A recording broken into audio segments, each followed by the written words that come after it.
Merhabalar, kanalıma hoş geldiniz. Sizleri şöyle bir güzelliğimle açıyorum. Marka muadili çantamla karşınızdayız. Bugün bu güzelliği çalışacağız sizlerle birlikte.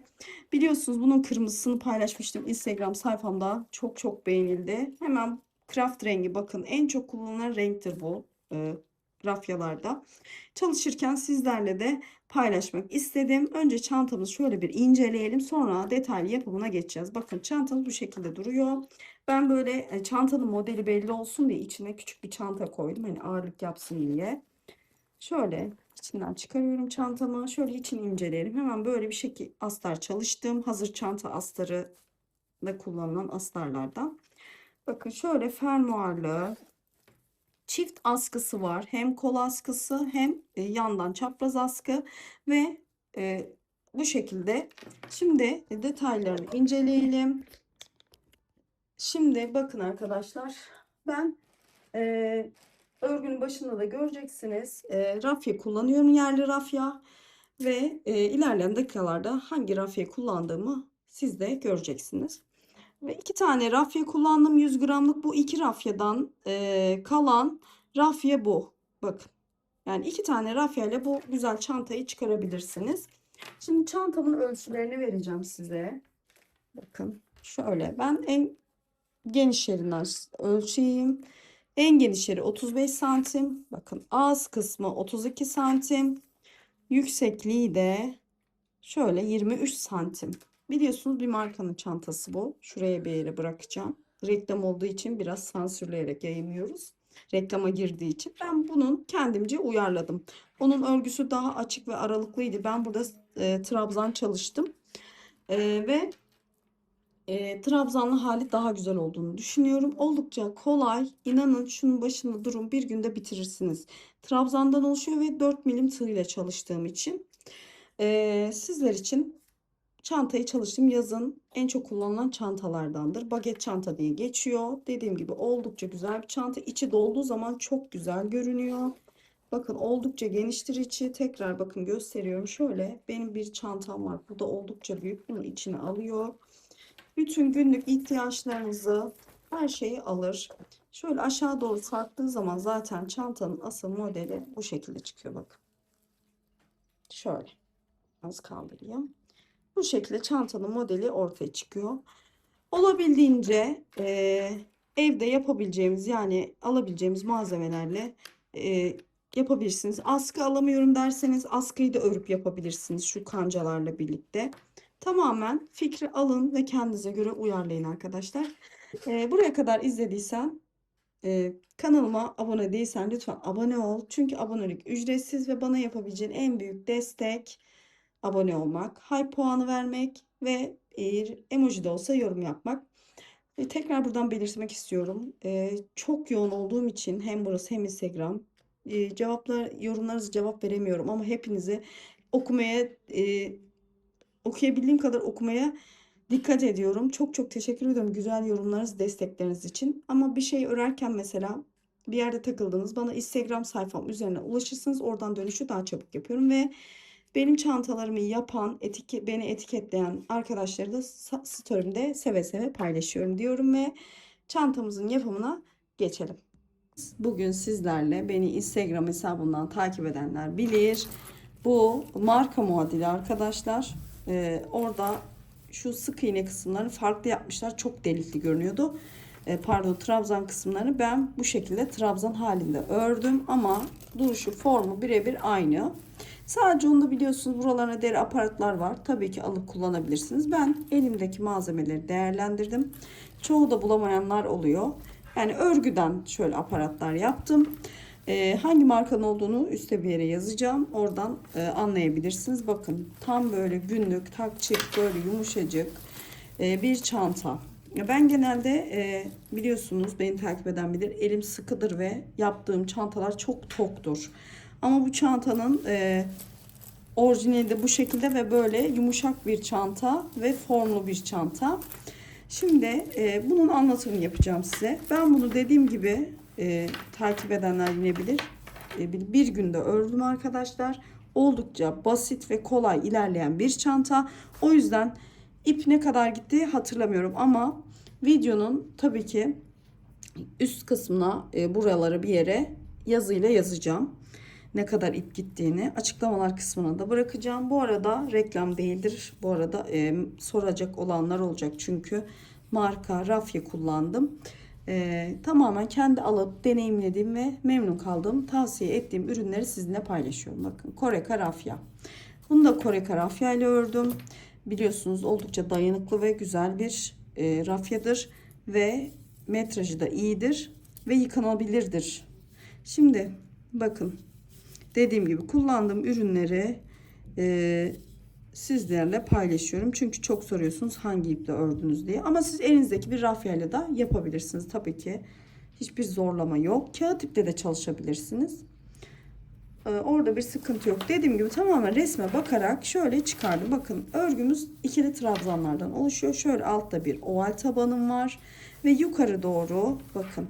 Yukarı doğru biraz düz, hiç kesme yapmadan birkaç sıra örüyorum. Sonra daraltarak ağız kısmına geçiyorum. Evet, şimdi tabandan başlıyoruz. Dediğim gibi ikili trabzanlardan oluşan bir oval tabanımız var. Bakın şöyle ben santim hesabı veriyorum. Çünkü herkesin elinin sıkılığı farklı oluyor. Şöyle hemen 21 santim genişliğinde bir zincir çekerek başlayacağım. Bu arada 4 milim tığ kullanıyorum burada. Çünkü örnek yapı itibariyle çok sıkı olmayacak. Böyle dökümlü bir çanta olacağı için bu şekilde yapıyoruz. Şöyle 2 tane de kancam var. Ama elinizde ne varsa kullanabilirsiniz. Tel toka da olur. Şimdi 21 santim civarı bir zincir çekiyorum. Burada bakın. Şöyle. Hemen kilit zincirimi yaptım. 1, 2,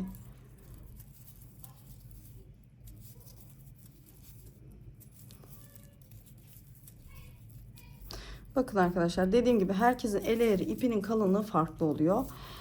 Ben şöyle çok gevşek olmayacak, çok da sıkı olmayacak şekilde burada zincirimi çekiyorum. 21 santim olunca şimdi ölçeceğim. Dediğim gibi herkesin elin ayarı farklı oluyor. Bu arada bu çantayı istediğiniz genişlik yapabilirsiniz ama orijinaline en yakın bence bu oldu. Yani çok büyük olursa da toparlanması kenarlardan keserek ağız kısmını toparlıyoruz. Çok zor olur. O yüzden bu ölçülerde güzel bir iş çıkarabilirsiniz. Şimdi 20 santim oldu. Şöyle bakın. Şöyle hemen ölçelim. Bakın. Sökeceğim çünkü biraz fazla kaçtı. Şöyle 20, bir tane çekeyim herhalde olur. Evet 21 santime denk geldi. Şimdi biliyorsunuz oval tabanımızı burada trabzanlardan oluşturacağız. Hemen bakın 1, 2 zincir çekiyorum. 21 santimden sonra 2 zincir çekiyorum. Tığımı da alıyorum.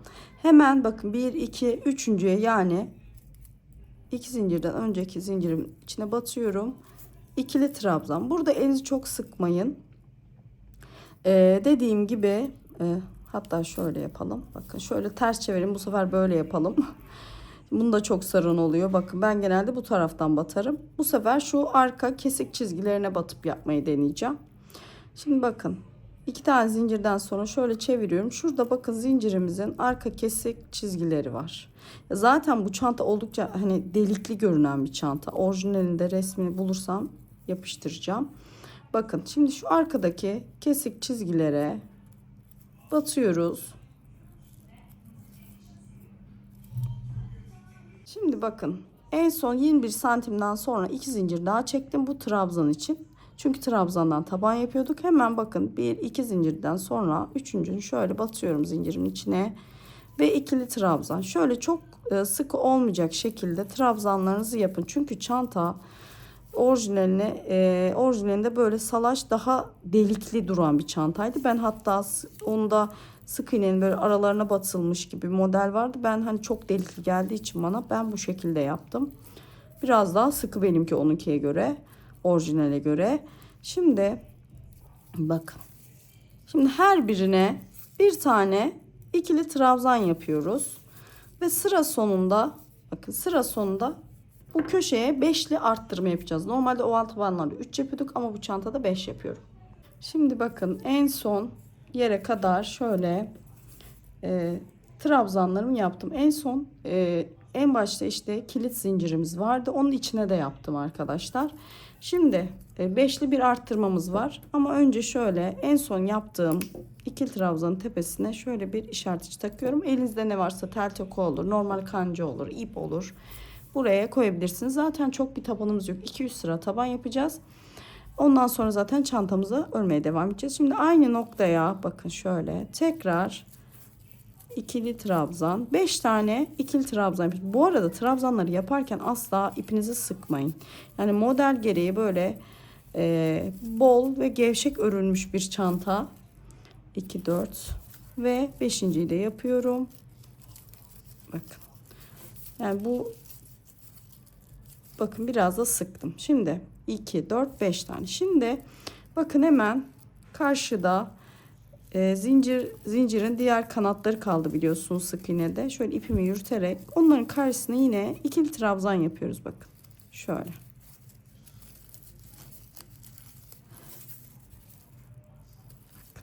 Şöyle ipimi de yürüterek devam ediyorum. Her birinin üzerine bakın kalan o zincirden kalan tek kanada şöyle batıyorum ve yine bunlara da ikili trabzan yapıyorum. Ve ipimi ezmiyorum bakın arkadaşlar ve 4 milim tığla işlediğim halde hani böyle biraz kalın kalın durmasını istiyoruz ki o dokuyu formu versin. Bakın şöyle görüyor musunuz? Hemen şimdi burada da bütün ikili trabzanların bakın karşı kısımlarına gelen yerlere yine ikili trabzan yapıyoruz. Şurada köşede yine beşli arttırmamızı yapacağız. Evet bakın. Ve ortada da delik oluşmuyor arkadaşlar. Şimdi en sona kadar geldik. Şimdi burada 5 tane şöyle bir arttırmamız vardı biliyorsunuz. Şimdi burada da yine aynı şekilde 5 arttırma yapacağız. Bakın birinciyi zaten en son sırada yaptık. Yine aynı noktaya batıyorum. 2 bakın 3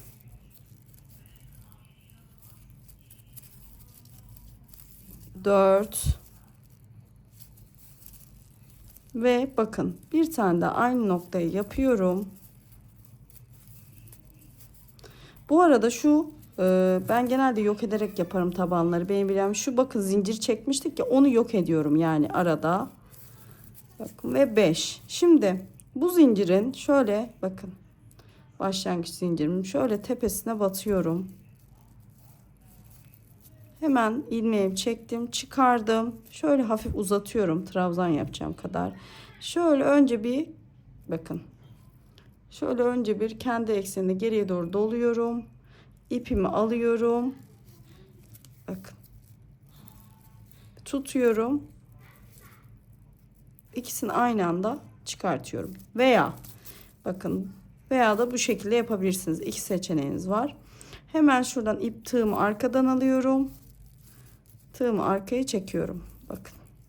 Hangisi kolayınıza gelirse. Hemen ilmeğimi öne çekiyorum. Bakın burada ilmeğim burada. İlmeğimi biraz uzatıyorum. Şöyle yine bakın doluyorum. Doladığımda ilmeğimi buraya çekiyorum. Bakın aşağıdan alıyorum. 1 2 bu şekilde zincir olarak değil de trabzan görünümlü bir yapı elde ediyoruz ki bu arada görünümümüz değişmesin. Şimdi ben bu şekilde devam edeceğim. Şimdi hemen buradan bakın bu birleştirmeli bir taban olacak. Hemen yanda bakın çıktık. Devam ediyorum. Her bir trabzanın şöyle üzerine bir tane trabzan yapıyorum. Devam ediyorum ta ki şurada başlangıçta arttırım noktasının başına kadar. Çünkü burada arttırımımız olacak. Şimdi bakın işareticimin olduğu yere geldim. Hemen çıkarıyorum bunu. Ben olduğu yere bakın trabzanın tepesine batıp aynı nokta 2 trabzan yapıyorum ikili. Hemen bunu ilkine takıyorum bakın. Bunu ilkine takıyorum. Yani dediğim gibi zaten çok bir sıramız olmayacak ama karıştırmak istemezsiniz. Şimdi diğerine geçiyorum. Buraya da yine 2 tane. Bakın bu arada trabzanları yaparken ezmemeye dikkat ediyorum. Hem böyle çantanız hem dolu dolu görünüyor bakın. Hem de trabzanlarınız daha dolgun görünüyor. Şimdi yandakine geçiyorum. Üçüncüye. Buraya da 2. Yine yanındayım. Buraya da aynı noktaya 2 tane. Yani toplamda 5'li arttırmamız vardı. Burada 10 tane ikili trabzanımız olmak zorunda şu anda. Ama 5 tane çiftimiz var. Yani sabit. Bakın 2, 4, 6, 8, 10. Şimdi hemen devam ediyoruz. Burada bütün trabzanların başına batıyorum. İkili trabzan ve yine elimle her zaman söylediğim bir şey var. El ütüsü yapın. Bu kağıt ipte de rafyalarda da geçerlidir. Daha düzgün ve bakın tabanların mesela yamuk olanlar var. Bu elinize düzeltmezseniz ondan da yamuk olabiliyor. Hani birebir uyuyorsunuz. Evet tarife benimki yamuk oldu. Biraz da el düzeltmesi gerçekten önemli. Bu kısımda elinizle düzelterek örgünüze o şekilde devam edin. Her sırada düzeltin. Üşenmeden, sıkılmadan düzeltebilirsiniz. Şimdi buraya kadar geliyorum. Yine burada arttırmam var. Bakın şimdi buraya işaretçi takmayı unuttum ama şuraya işaretçi taktığımızı farz ediyoruz. Şimdi yine takacağım onu. Bakın şurada 5'li bir arttırmamız var ya onun başında. Şimdi hemen buraya da yine diğer uçta yaptığımız gibi aynı trabzanın üzerine 2 kere basarak buradaki sayıyı da 10 tane trabzanı çıkartıyoruz ama çiftimiz 5 tane, yani o çiftler 5 tane kalacak. Aradaki teklerimiz artacak. Şimdi buralara da arttırmamızı yaptıktan sonra bu arada bakın şuraya yine hemen takıyorum işaretleyiciğime.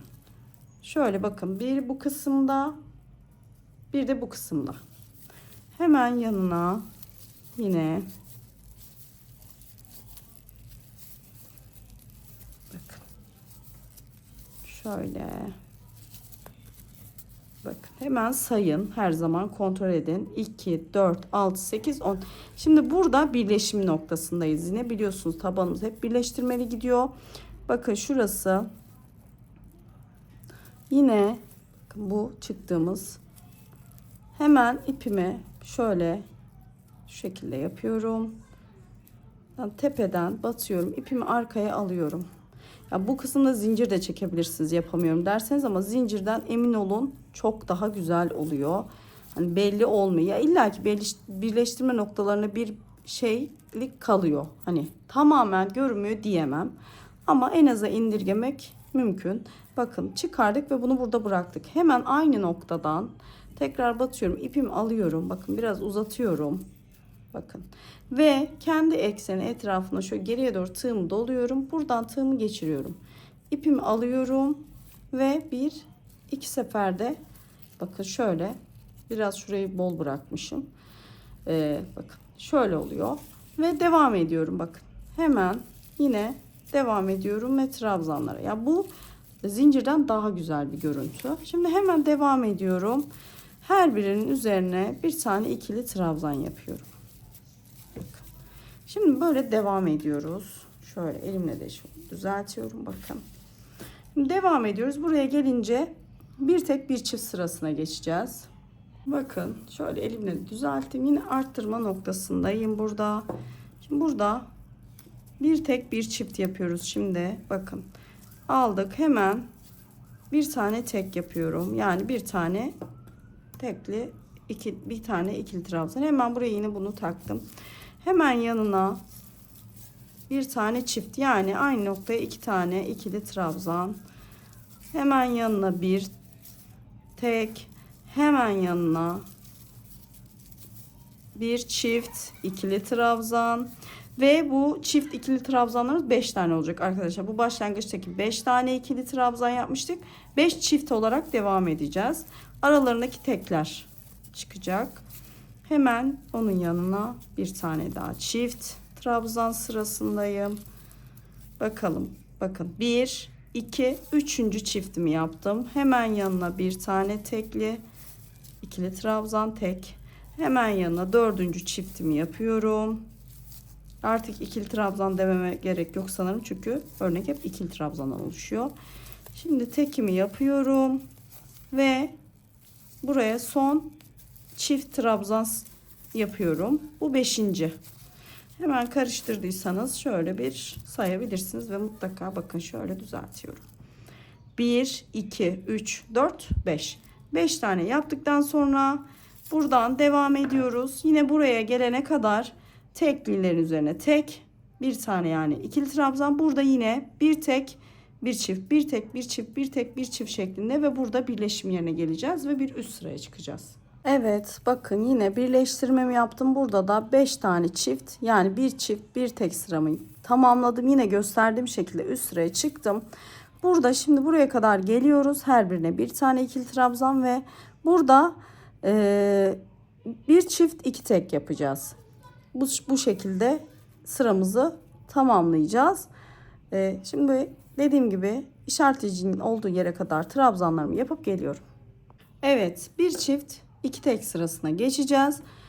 Bir önceki sırada bir tek bir çift yapmıştık. Şimdi İki tek bir çiftle başlamayacağız. Burada şimdi bir tek yaptığımız için bu sefer çiftle başlıyoruz. Önce çiftimizi, sonra iki tekimizi yapıyoruz ve bu son arttırmamız zaten. Bundan sonra arttırmamız yok. Bakın çıkardığım noktaya hemen şöyle bir aynı noktaya çiftimi koydum. Bakın. Şimdi bunu takmamıza gerek yok artık burada. Çünkü dediğim gibi arttırım olmayacak tabanda. Şimdi hemen yanına iki tane tekimi koyuyorum. Bir yan yana. İki tane trabzan. Hemen yanına bir tane çift. Bu ikinci çiftim. Hemen yanına yan yana olacak şekilde iki tane trabzan. Hemen onun yanına üçüncü çiftimi yapıyorum. Hemen yine iki tane tekim var. Hemen şöyle yine elimle hemen düzeltiyorum bakın. Hemen dördüncü çiftimi yapıyorum. Hemen yine iki tane tekim var. Yan yana. Hemen sonuncu çiftimi de yapıyorum. Beşinci çiftim. Bakın. Şimdi buradan sonra zaten biliyorsunuz hep birer tane her birinin tepesine. Bakın.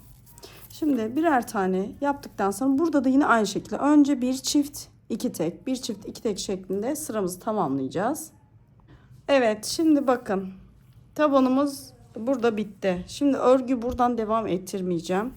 Ve tabanımı şurada son kez birleştirmemi yapıyorum. Çünkü buradan devam edersek çantanın hep yan kısmına birleştirmemiz olacak. Ama ben böyle birleştirme örgülerde hep şu kenar kısmından, yani orta kısmından ne kadar az görünebilirse o kadar daha iyi olur diye düşünüyorum. Orta kısmı alacağım örgümü.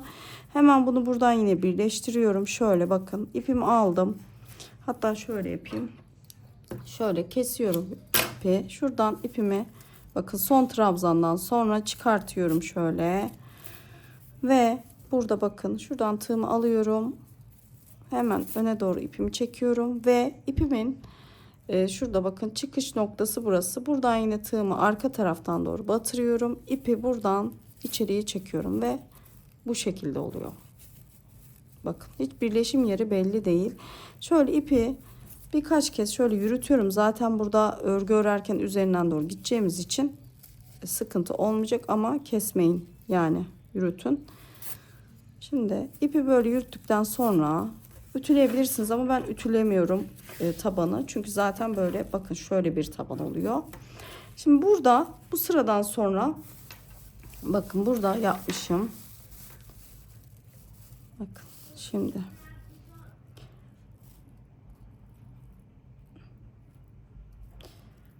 Bu sıradan sonra 1 2 3 3 sıra hiç kesme yapmadan 3 sıra trabzan sıramız var. Şimdi Şöyle örgümün hemen orta kısmına geliyorum. Bakın artık buradan birleştirmemiz olacak. Hemen ipimi alıyorum. Bakın yine aynı şekilde burada zincirle değil. İpimi aldıktan sonra şöyle döndürüyorum. Şuradan alıyorum. Bu şekilde ilk, hatta şöyle yapalım. Bakın çevirdim. Şimdi bu ilk sıra trabzanın bu şekilde. Hemen devam ediyorum. Yandaki trabzanın şöyle tepesine şu ipimi de yürüteceğim. Şimdi hiç arttırma olmadan, bakın hiç arttırma olmadan ikili trabzanlarımızı devam ettiriyoruz. 3 sıra. En az 3 sıra. Tabi burada boy da önemli ama benim yaptığım şekilde yaparsanız şöyle bakın ikili trabzanlarımı yapıyorum. Hemen hepsinin tepesine batıyorum ve bir kere, arttırma yok söylediğim gibi. Şimdi arttırma yapmadan bu şekilde böyle dolanıyoruz ve burada yine burada gösterdiğim gibi birleşimimiz o şekilde olacak. Her zaman aynı şekilde birleştireceğiz. Ve 3 sıra, hatta tekrar sayayım, şuradan kontrol edeyim. En son arttırmam buradaymış. Bakın 1 2 şöyle 1 2 3 kesmelerimiz şurada başlıyor. 4 sıra arkadaşlar, 4 sıra. 4 sıra trabzan sıramızı yapıp geliyoruz, sonra kesmeye başlayacağız. Evet, sıramı tamamladım. Bakın. Arttırmadan sonra 1 2 3 4 sıra hiç arttırma yapmadan trabzanlarımı yukarı kadar çıktım. Şimdi küçültme, kesme sıramızdayız. Çünkü çantamızın formunu o verecek. Burada da tamamen seçenek size kalmış, opsiyonel. Ne kadar ağız kısmını dar istiyorsanız kesmeye o kadar devam edebilirsiniz. Şimdi bakın şu uç köşeye bir tane, tam köşeye bir tane de bu köşeye kanca taktım. Neden taktım? Şimdi bunun sağından ve solundan birer kesme yapacağız. Hani burada kafanız karışmaz. Hani orta kısım olduğu için kafanız karışmaz. Bu arada bakın, gösterdiğim teknikle yukarı çıkarsanız hiçbir bağlantı noktası belli olmuyor. Bakın, zincir gibi yapmadığımız için. Şimdi bakın. Şimdi ben tekrar burada bağlantıyı yapacağım. Şimdi buraya orta kısma koydum. Şöyle tekrar yapayım. Bakın. Bakın. Şimdi burası bizim ortamız. Ortaladım. Yanında kalmış olabilir. Tam böyle direkt ortalıyorum. Şimdi bu orta çizgimi bir sağında bir solunda kesme yapacağım. Şimdi bakın. Hemen yukarıya doğru çıktım. Hemen bunun yanından bakın şöyle bir ikili trabzanın tekini aldım. Hemen onun yanındakine de batıyorum. Tekini alıyorum ve tığımda 3 ilmek var. 3'ünü tek seferde çıkarak buradan kesmiş oluyorum. Sonra diğerlerinin tepesine normal ikili trabzanlarımı yapıyorum. Burada trabzan yaparken lütfen elinize sıkmayın. Ben normal çok sıkı işleyen bir insanım. Ama bu çantanın formu böyle salaş, böyle oldukça yumuşak bir çanta. Hatta orijinal markada daha böyle delikli bir model yapmışlar da ben o kadar hani delik delik olmasın, çok boşluk aslar görünmesin diye bu şekilde uyarladım bakın. Oldukça da böyle yumuşak, çanta sever de çok. Ve çantanın formuna uygun şekilde bakın şöyle biraz uzatarak trabzanlarımı çekiyorum bakın. Bakın bunu aldım, biraz uzattım ve ikinci trabzan, yani uzun uzun. Şimdi buraya kadar geliyorum. Bakın şuraya bir ortaya ayraç koydum. Onun şimdi hem sağına hem soluna kesme yapacağım. Burada şimdi dönüşte bu tarafına, sağ tarafına yapacağız başlangıç noktamızın. Şimdi bakın burada hemen şöyle 4-5 tane kalana kadar trabzanımı yapıyorum. Sonra kesme işlemi yapacağız. Evet bakın şöyle işaretleyicinin 3 tane bakın trabzan önündeyim. Şimdi hemen bakın, hatta 1-2 tane hemen yanındakine batıyorum, bir tane çıkıyorum, tutuyorum, hemen onun yanındaki trabzana da ilkini çıkarıyorum. Tığımda 3 tane var, 3'ünü tek seferde. Şimdi şuraya batıyorum. Buradan işaretleyicinizi çıkarmayın. Yani yerinizi karıştırmıyorsanız sorun değil ama hemen bakın bir tane yaptım. Hemen tekrar bakın. Burayı bir tane yaptıktan sonra hemen yanına bakın. Bir tekle çıktım. Tığımı doladım. Hemen bir taneden çıktım ve üçünü tek seferde. Yani burada hem sağında hem sonunda ikişer kesme yaptık. Şimdi diğerlerini normal şöyle ikili trabzan halinde devam edeceğiz. Ta ki yine burada bakın işaretleyicinin oraya şöyle 2 tane kalana kadar trabzanlarımızı yapıyoruz. Sıra sonuna bakın yine geldik. Burada 1-2 tane trabzanım kaldı. Yine aynı işlemi uyguluyorum. Batıyorum ve tekini çıkarıp tutuyorum. Hemen yanındakini de tekini çıkardım. Sonra üçünü birlikte. Şimdi şöyle yapalım. Hatta şuraya yapmam gerekiyordu. Şöyle yapalım. Bir tanesini atlamışım. Kafam karıştı şurada kanca olduğu için. Şimdi bir tane daha normal yapıyorum. Evet. Şimdi hemen yanındakine birinciyi yapıp tutuyorum. Hemen bakın şuraya birleşim noktasının olduğu yere yine birini çıktım. Diğer üçünü tek seferde. Şimdi burada birleştiriyoruz. Yine aynı şekilde birleştiriyoruz. Bakın. Şöyle ipimi şöyle bakın şuradan şöyle yerini önce bir belli ediyorum tığla. Bakın. Şöyle şuradan arkadan arkaya doğru çekeceğim bunu. Zaten göstermiştim ama tekrar göstereyim. İpi biraz sıkın çok kopmadan. Şimdi bakın şöyle bunu burada bıraktım ama kaçırmayın. Hemen yine aynı noktadan bakın aynı noktadan tığımızı alıyoruz. Kaçırmayın derken ben kaçırdım ilmeği. Şimdi şöyle ilmeğimi geri çekeyim hemen tekrar. Bakın şöyle çektim. Biraz sıkın çok gevşek olmasın yani bu kısım. Yine aynı noktadan bakın. Tığımı geçiriyorum. Onun arkasından doğru ilmeğimi çıkarıyorum. Biraz uzatıyorum. Önce şöyle bir kendi etrafına doluyorum. Sonra bu bıraktığım ilmeğin içine geçiriyorum. Bakın ipimi alıp bu ilmeğin içinden geçiriyorum önce. Sonra buradan arkadan dolanıyorum ve tekrar bu şekilde çıkartıyorum. Şimdi buradan yine kesme yapacağız. Bakın bu birleşim noktamız. Görüyorsunuz. Şimdi tekrar bakın burayı 1'e düşürmüştük. Yine şöyle bakın yanındaki hatta şöyle yapalım. Evet bu bizim birleşim noktamız.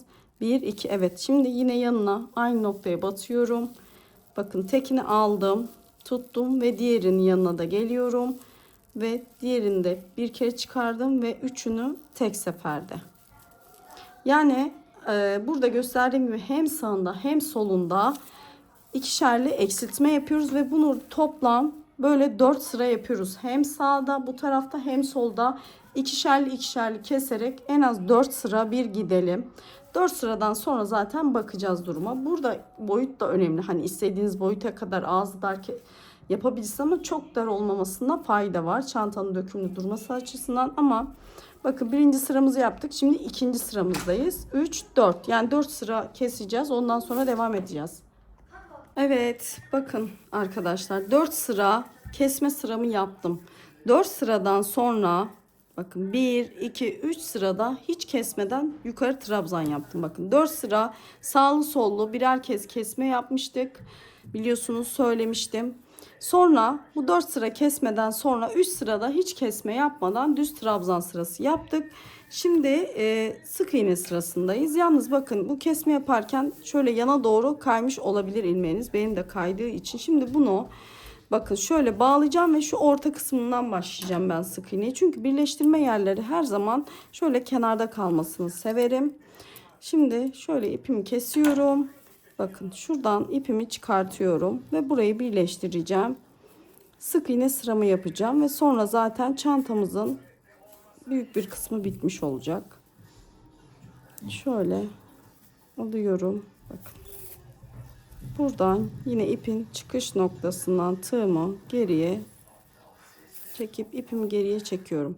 Tabii ki bunu kesmiyorum, yürüteceğim çünkü Her zaman dediğim gibi iplerinizi yürütmeden kesmeyin ve çok kısa sürede de kesmeyin. Şöyle ipimi arka tarafa alıyorum. Şimdi şurada ipimi tekrar alıyorum. Şu uç köşeden bakın. Şöyle köşede kalacak şekilde şöyle sık iğne yapacağım. Bakın. Şöyle hemen alıyorum. Hemen bir sık iğne yaptım. Hemen bunların tepelerine birer tane sık iğne yapıyorum. Son sıramız da bu şekilde sık iğne sıramız. Bu şekilde ilerleyecek. Bütün burada da sık iğne trabzan sıralarımızın üzerine sık iğne yapacağız. Hiçbir değişiklik yok. Aynı yaptığımız gibi sık iğne. Bakın şu başladığım ipi de bu tarafa doğru yürütüyorum. Bakın şöyle. Şimdi bütün sırayı böyle devam edip tamamlıyorum. Sık iğne ile burada birleştireceğim. Evet, bakın sıra sonuna geldik. Burada da yine ipimizi kesiyoruz. Şöyle birleşim kısmına yine aynı şekilde birleştiriyorum. Bakın şuradan hemen yerini açtıktan sonra ipimi arkadan doğru tığımı geçiriyorum. İpi alıyorum ve sonra şu ipin çıkış noktası bakın şurası. Geriden doğru tığımızı alıyoruz ve bu şekilde birleştiriyoruz. Tabii ki bunu yine yürütüyoruz. Şöyle alt kısma doğru yürüteceğim. Zaten en son astardan önce bu işlemleri yapıyorum ben. Bunu da halledeceğim. Şimdilik böyle kalsın. Evet. Hafif bir ütü yapabilirsiniz. Şimdi bakın ölçü vereceğim. Çantamızın yapımı bu şekilde arkadaşlar. Artık ağzına fermuar kısmımız var. Bakın oldukça böyle güzel salaş bir model bu. Şöyle fermuar kısmını yapacağız. Kenarları şöyle askı takmak için aparatlarımız olacak ve hem spor hem şık kullanabileceğiz bir çanta olacak. İçine astar çalıştıktan astarda çalışabilirsiniz. Çalışmadan kullananlar da var. Ben astar şimdi buna kullanacağım. Biraz böyle delik delikli olduğu için ama astarsız çok seven var bu çantaları. Hatta bazen bana yazan oluyor. Yurt dışı takipçilerim mesela özellikle. Neden astar dikiyorsunuz? Normalde astar dikilmez yazıyorlar. Mesela hasır çantaları yurt dışında astarsız kullanıyormuşlar çoğu. Biz genelde Türk insanı olarak fazla bence şeyiz. Nasıl diyeyim size? Sağlamcıyız diye düşünüyorum. Hani çantanın içi deforme olmasın gibi. Ama bazı çantalar gerçekten astar güzel olmuyor. Ve isteyen müşterilerime de mesela bazen söylüyorum buna astar olmaz. Olursa havası bozulur diye. Ama buna yapacağım. Şimdi şöyle bakın bir ölçü de vereyim size hemen. Bitmiş halini ölçüsünü vereyim. Bakın şuradaki en geniş boyunu bakıyoruz. Burası 35 santim. Bakın ağız kısmında 33 santim. 30 santim gibi. Yüksekliği de şu şekilde. Bakın 24 santim. Tabandan yukarı şimdi fermuar kısmına geçeceğiz. Fermuarda önce ben fermuar dikiyorum çantanın ağzına. Ondan sonra astarı fermuarın üzerine elimde dikiyorum. Ama bu rafi yumuşak. Bunu makinede dikebilirseniz dikmek isterseniz dikebilirsiniz. Şimdi fermuar kısmına geçeceğiz.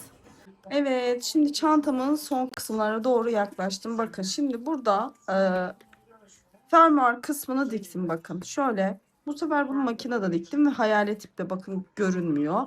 Ama astarı elimle dikeceğim. Raf ip yumuşak olduğu için de bakın görünmüyor hayalet ipte diktiğim için. Bu şekilde yapabilirsiniz. Bu çantada az fermuarı daha düzgün dursun diye bu şekilde yaptım. Şöyle bakın. İkiye ayırın fermuarınızı. Önce bu tarafını, sonra bu tarafını dikin. Sonra burada fermuar ağzımız var. Fermuar ağzımızı da bakın diktikten sonra şöyle geçireceğim. Bakın şöyle tutuyorum. Şimdi bunun şöyle fermuar ağzımızı geçireceğiz. Sonra astar kısmını monte edeceğim ben. Astarı diktim arkadaşlar ama elimle monte edeceğim. Bakın şöyle. Gördünüz mü? Geçirdim. Şimdi burada şöyle fermuar uçlarına stoperlerimiz var. Onlardan takıyoruz. Bunları Ben internetten almıştım. Online alışveriş siteleri var ya. Bakın şöyle yapacağız. Şimdi gösteriyorum. Tabii bunu kısaltacağım. Burası biraz uzun. Şöyle daha kısa yapacağım. Çift tarafına da bunlardan takıyorum. Ama sizde yoksa burayı içeri kıvırabilirsiniz. Ben orijinaline daha yakın olsun. Hem de böyle güzel bir görüntüsü oluyor diye şöyle çalışacağım. Şimdi dediğim gibi bunu biraz daha kısaltacağım. Sadece nasıl yapabileceğinizi anlatıyorum. Şöyle katlayıp bunu bakın şöyle uç tarafına takıyorsunuz. Bunun arkasında şöyle çivi gibi bir aparatı var. Bunu buraya takıyorsunuz. Bakın şöyle ve bir çekiç yardımıyla üzerine vuruyorsunuz. Şimdi ben bitmişini göstereceğim ama nasıl takıldığını bilmeyenler için bu şekilde takıyorsunuz. Bunu biraz daha kısaltacağım. Şimdi şu yan kenarları için şöyle parçalarım var. Onların yapımını göstereceğim. Ben 2 tane hazırladım bakın. Şöyle çok basit sık iğne yapıyoruz ve kenarını sık iğne dönüyoruz. Şimdi astarımı da göstereyim. Onun yapımını geçeceğim. Şöyle bakın astarımı diktim. Bu hazır astarlarda kullanılan kumaşlardan vardı elimde. Hazır çantalarda ondan. Bunu da bakın şöyle yerleştireceksiniz. Şöyle çantanıza göre astarınızı dikin. Yerleştirip şöyle ben elimle dikiyorum. Yine hayalet iple. Onu da bakın şöyle dikiş kısmını bakın şu şekilde getiriyorum ki altta makinede diktiğim yer görünmesi şöyle üst kısmına doğru. Şöyle elimle dikiyorum. Şimdi ben size şu yan halkaları takmak için yani askılarımızı takmak için şöyle şu kısma bakın şimdi çıkarayım. Şu kısma şöyle aparatlarımız var. Hazırları da satılıyor ama hani elinizde olan deri olanlar da var. Onları da kullanabilirsiniz. Elimizde olan şeyleri değerlendirmek için ben de o şekilde yaptım kırmızıyı. Şöyle dikmek için şuraya yaylı halka geçirmek için şöyle aparatımız var. Hem de askımızı geçirmek için bunu yapacağız. Bunu da evet şimdi bakın şöyle santimini göstereceğim size. Hemen şöyle bitmiş hali. 10 santim civarı. Şöyle eninde 3 santim arkadaşlar. Civarı bir şöyle bir bölüm yapacağız. Şimdi bunu da 3,5 milim tığla yaptım bu kenarlarına. Şöyle bakın. Hemen zincir çekiyorum. 1 bu kilit zincirim. 1 2 3 4 zincir çekiyorum. 3 tane sık iğne yapıyorum. Bakın geri dönüyorum. Hemen şöyle zincirlerimin içine batıyorum. 4 tane zincir çekmiştik. 3 tane sık iğne yapıyorum. Şimdi çünkü bir sırada şöyle düşünün. Etrafına da sık iğne döneceğimiz için kalın olacak zaten. Şimdi bir zincir çektim. Örgümü çeviriyorum. Hemen önde gelen boşluğa batarak yine sık iğnemi yapıyorum. Yana yine bir tane sık iğne. Sonra uç tarafa dibe de bir tane sık iğne yapıyorum. Yine bir zincir çekiyorum ve dönüyorum. Yine aynı şekilde ilk gelen boşluğa batıp sık iğnemi yapıyorum. 2 ve şöyle 3. Yine bir zincir çekiyorum. Bu şekilde dönerek bakın sık iğne kemerimi hazırlıyorum. Kemer değil, askı değil, aparat değil. Şimdi kenarına ne yapıyoruz? Nasıl dönüyoruz? Kenarda onu göstereyim. Hemen en son sıra sık iğneden sonra bakın şöyle yine aynı noktaya batıyorum. Bu sefer yan kenarlarına birer tane sık iğne yapıyorum. Bu şekilde böyle etrafını dönüyoruz. Şöyle köşelere ikişer tane batıyoruz. Ve diğerlerine şöyle bir tane. Hemen bakın köşedeyim yine. Hemen köşedeyim. Buraya da ikişer tane. Kare değil de ucu biraz daha yuvarlak olsun diye 2 kere batıyorum. Hemen yine karşı kenardan. Bakın şöyle bir tane. Yanına bir tane. Bir tane. Bu şekilde etrafını dönüyoruz. En sonunda da zaten şöyle ipimizi en son kısımda şöyle yürüttükten sonra biraz uzun bırakıp kesiyoruz. Dikerken bu iple dikeceğiz. Dediğim gibi bu uzunluğa gelene kadar sık iğne yapıyoruz. Sonra etrafından bir sıra sık iğne dönüyoruz. Şimdi astarımızı diktikten sonra şu kenar dediğim gibi stoperlerimi de çakacağım. En son bu yayları, halkaları takacağımız aparatları dikeceğiz. Ve çantamız bitmiş olacak. Şimdi astarı tam buraya direkt kapamayacağım dikerken, bunu göstereceğim astar bitiminde size. Burası zaten hafiften bir boşluk oluyor. Bu boşluktan şöyle şu kadar boşluktan astarı yaptıktan sonra bu parçaları buraya rahatlıkla dikebileceğiz. Evet, bakın astarımı şöyle diktim. Elimle monte ettim. Şurada stoperlerimle bakın şurada gösterdiğim gibi çakarak monte ettim. Şimdi tek yan kenarını diktim. Tekini de size göstereceğim. Bakın şurada bir boşluk bırakıyoruz. Tam anlamıyla böyle kenara astarı ve fermuarı dikmiyoruz. Bakın şurada bir boşluğumuz oluyor. Şimdi o boşluktan şu ipin bakın bırakıyoruz, söylemiştim. Bıraktığımız ipi aşağıda kalacak şekilde şöyle bakın birazını içeri geçiriyoruz. Birazını da şöyle aşağıya doğru, önümüze doğru düşecek. Şimdi buradan böyle dikeceğiz bunu. Bu şekilde dikeceğiz. Sabitleyeceğiz. Bundan sonra buraya halkamızı geçireceğiz. Askılarımızı yapacağız. Bakın şöyle dikiyoruz. Artık burası zaten sizin el yordamınıza kalmış. Öyle bu şekilde güzelce düzgün durabilecek şekilde dikeceğiz bunu. Şimdi ben de bunu şu kenarlarını da dikiyorum böyle kalkmasın diye, şuralarını bakın şöyle dikiyorum. Ve sonra zaten çantamızın bitmişiyle karşınızda olacağım. Evet, çantamın yapımını bitirdim. Bakın şöyle kenarları diktim. Varsa dediğim gibi hazırlar da satılıyor bu şekilde aparatlar, ama ben ipten kullanmak istedim. Şöyle bakın yaptım. İçi de bu şekilde. Şimdi şuralara yaylı halka takacağım. Bakın şöyle ki bu hem çanta uzun askısıyla kullanılıyor hem de kısa askısıyla kullanılıyor. Şöyle bakın şu halkamızı geçireceğiz. Şöyle bakın halkamı geçirdim. Yuvarlak da olur. Ben elimdekileri kullandım. Şöyle böyle U şeklinde bir halka bu. Bu da yaylı. Şöyle